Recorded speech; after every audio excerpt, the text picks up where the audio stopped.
more up front right here. Congratulations on the jacket. Before we get into the belt, I guess you spoke a little bit about it just now, but I guess how important was it to get this 50 times jacket? Yeah, I'm very proud, like I said, because I wanted to get this jacket, and I got it now. I'm really proud. I finally get it, and this is one of my dream to get this, and then now I have. It's good. What's the strangest place the anti-doping people have showed up?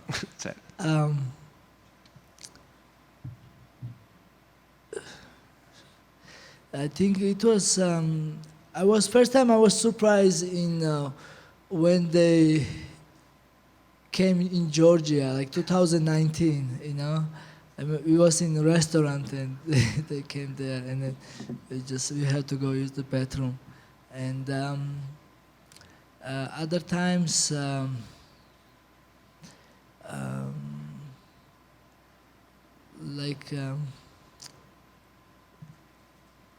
Like sometimes I was in California or different states. There was coming there, but I remember last couple experience.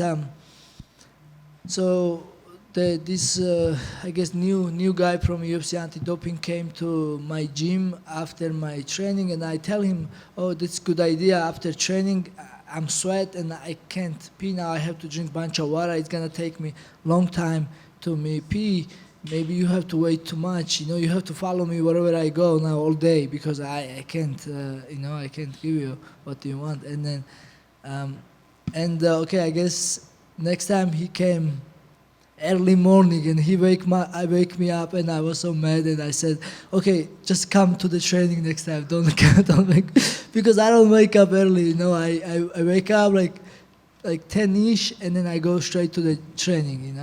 I go a little bit late for sleep, and that was like a little bit funny, but other than this, like I said, I was a little bit disappointed every time they come. It's a process, you have to tell if you take any. Usually UFC give us tone supplements, which I take multivitamins and some fish oils and stuff. You have to give if you take something, or if it was cold, you have to tell if you take any medication, or also if you don't have pee, you have to drink a lot of water. Otherwise, you get stuck with the person like that. But at the same time, I was annoyed, but at the same time, every time they came, I was happy because I was doing this. Well, congratulations again. Thank Well, speaking of this fight that we have, you're here for this week, I guess Cory was in here earlier, and he said he really enjoyed camp preparing for you specifically. So I guess how has camp been preparing for Cory Sandhagen? It's been good. As a fighter, he's a good fighter, and I respect. That's why I was training super hard for this, and everything was good. I was training really hard, and I was focusing for myself more. Like I don't watch his fights much or something like that, because we put a lot of work in, and I'm getting more confident and more believe myself what I can do, and it was a really good training camp. A lot of fans and even media think that Cory could be your toughest opponent just because, Cory has very good defensive grappling and very good striking, and he says he never gets tired either. So I guess when you look at Cory, does he present maybe the toughest challenge for you in the UFC? Yes, absolutely. Cory Sandhagen has a dangerous game, like a fly knee, spinning kick, submission attack, good cardio. He escapes takedowns, and then he's getting up easy, quick, and a lot of experience. But he's fighting me, and I'm even better version this time. And of course, and also same time it's a new opponent, new date, and we all know the one punch, one submission can change everything. So I recognize all the danger from Cory Sandhagen, but same time I'm gonna do what I was training for, and it's gonna be good night for me. I believe that. And just outside of camp, just how has life been for you since these last couple defenses? Because we've seen you training with the Nelk boys, training with Demetrius Johnson, going home to Georgia, and it seems like you're traveling everywhere while also being the most active champion. So I guess how's life, and how do you avoid burnout at that point? Life is very good. Of course, like since I came champion, it's 10 times better and beautiful. You know, of course, like I get all the respects, all the taking care of, like uh, and then all, like of course, like it's to be champion. Of course, it's good, but I try not enjoy too much. I try to be in the gym all the time to get better, and yeah, and. Of course, I always have a travel opportunity to go somewhere, and I got invite many places. But I stay here in Vegas like more humble way, and because here I'm focusing for training, and that's what important for me, and that's what I enjoy most. Of course, I love to seeing my fans and people and having good times. Especially I'm a champion now, and but like I said, I try to enjoy more training. And just last one for me. Khalil was in here earlier, and he said it was very motivating and inspirational to be in camp with you and kind of peaking at the same time. So what was it like watching Khalil prepare for his own big fight this Saturday? Yeah, it was good, and watching Khalil, he hits hard, and he sparrings and trains hard too, and of course it's a good two teammates fighting for same card, and yeah, he motivate me. Yeah, I'm glad that I motivate him too, and it's good. It's good to fight together, and yeah, and God willing, we're gonna be both. We will win Saturday, and then we celebrate together, and it will be double wins for our team. Thank you so much. Merab, right here. Merab, if you win, I believe you're going to be one of the only champions in your 3 title defenses this year. Do you let yourself think about things like, hey, 2025, Merab Dvalishvili, Fighter of the Year? Yeah, if I win, I should be fighter of the year. But I'm not focusing on this. I wanna do most. Like I'm healthy, I'm hungry, I'm super motivated. I love fighting, and I wanna do my best always. And that's what I'm focusing on, to do my best. And whatever the record or resume will come with that, I will take it. But like I said, I always have next goal, and then to do my best always. And then the fight with Umar, obviously you guys had a lot of talk. You and O'Malley went back and forth online a lot, and it was a good rivalry. But do you like it? You and Cory Sandhagen, there's not, a lot of trash talk. It's more respectful, and it's just about the competition? Yes, we don't have to talk or disrespect each other. If something comes natural and whatever it is, it is. But you guys and true MMA fans will watch this fight anyway, because it's an interesting fight. I mean, I'm a grappler, he's a striker, and grappler wants to knock him out. So it's interesting fight, and everybody will watch this fight. We don't have to talk. This is a good fight, and yeah, I mean, I'm not. Yeah, it's perfect like this. Just we have a respect for each other, and we're just gonna break each other's face on Saturday. That's it. Thank you. Thank you. Merab, right here. You have done a lot for the sport. You're one of the greatest champions, and you look pretty happy with your life. This whole thing is like a dream. My question is, back when you were growing up in Georgia, when you were a kid, did you ever dream about anything like this, anything close to this, or what was in your mind when you were a kid back home? Hey, thank you so much. Yeah, when I was a little kid, I always want to be something special. I always want to achieve something big, of course. Like I'm sure every kid wants to become a businessman or policeman or firefighter or something like this. Of course, I have like this dream too. But and then when I get a little older, I want to be. I got a dream that I want to be one of the athletes who will represent my country outside of country. You know, like any tournament in European Championship or World Championship or Olympic.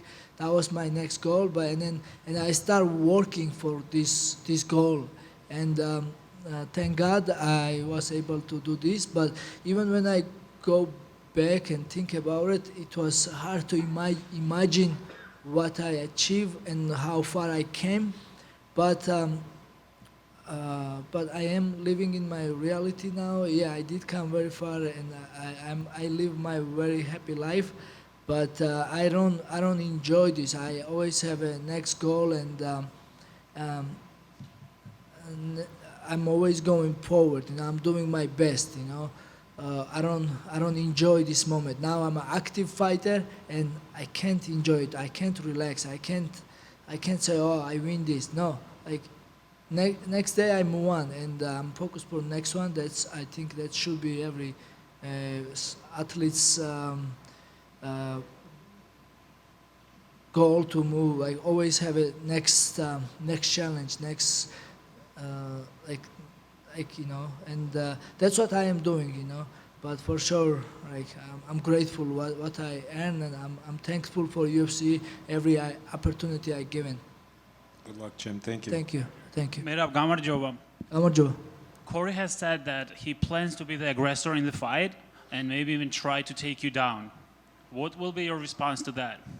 Yes, this is absolutely realistic. I'm taking this word serious because he's completely a well-rounded MMA fighter.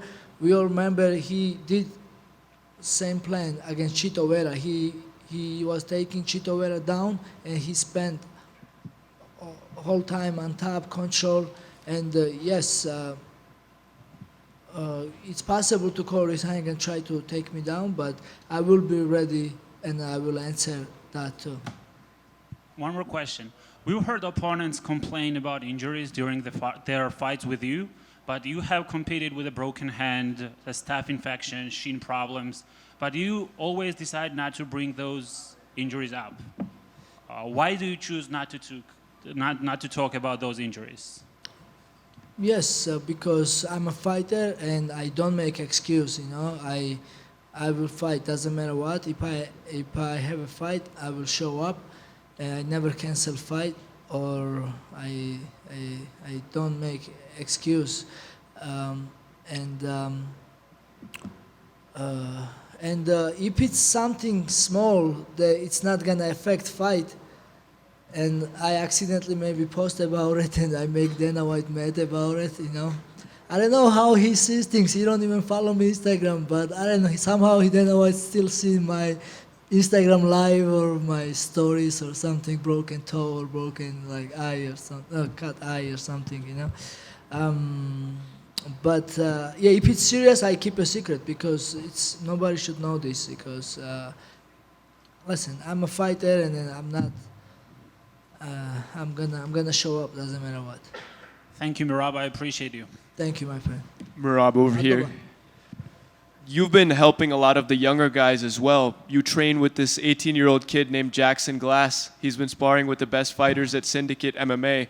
How bright do you think his future is? Yeah, Jackson is really talented, and that guy was the, I will say, hardest rounds, you know, I was sparring with. Yeah, he has a big future. He's young. He's training jiu-jitsu since five years old. And now, of course, he's completely MMA fighter. He's already professional fighter. And yeah, it was good experience sparring with him. Like then, you know, I never have a, so I'm older, right? Older fighter. But when I sparring usually younger fighter, I'm like I have a lot of experience, right? Maybe they are good. Some some situations, but I always find a way to how to shut them off. But Jackson is I was surprised, shocked, like 18-year-old, how full package he is, and yeah, he has a really great future. Thank you. Merab. Yes. A lot made of your comments of wanting to strike with Cory in this fight and knock him out and stuff. And it's always interesting, right? The greatest champions in MMA history, George St. Pierre, John Jones, they would go in there and beat the guys at what they were allegedly best at or better than them at, right? Is that part of the mindset here, like showing people exactly how great you are by beating Cory where people think he is best? No, that's not my point and that's not my goal, but so we're gonna start fighting in standing, striking, and so most of the time our fight will be striking, right? Like even Cory Sandhagen saying that he's trying to take me down. Of course, I'm gonna get up, and then we know if I take Cory Sandhagen down, he will get up. So that's why I'm saying, like, the most of the time maybe fight will be striking, and then in striking, I'm getting better. And I look really good, sharp, and then I can knock him out. You know, it's a fight, of course. So I will fight wherever fights will go, but you know, that's my goal, to knock him out striking. That would be nice for me. But yeah, whatever we you know, it's a fight, it's MMA fight, and I'm not promised nothing. You know, like it's, or in today's plan is this, to like strike him and knock him out, but maybe plan change tomorrow, and maybe I go original plans to strike him and knock him out again. You know, it's that's how it works. Thank you. Rob, over here. Alex Shervani in Armenian Sports News. Dana White just announced that your friend Arman Tsarukyan will be fighting Dan Hooker in November. Yes. How do you feel about that? Do you think it's a good fight for him? Yes, absolutely. This is a good fight. Arman Tsarukyan versus Dan Hooker, and I guess from this fight, winner will be #1 contender. It's a good for sport, you know, and yeah, good luck, Arman, and good luck Dan. You know, they are both good fighters. They've been fighting the best of the best always, and it's a great matchup, and we will see. Yeah, we will see. You know, who will fight for the belt, and yeah, of course, I will say like Arman Tsarukyan has more chance because of his grappler, but you know, Dan Hooker is very experienced, very dangerous opponent too. You know, because he was able to stop another grappler like Mateusz Gamratis, and we'll see. It's an interesting fight. Thank you, Rob. Thank you. All good. Thank you, guys. Let's do this one more time. I appreciate you. Let's go. Thank you.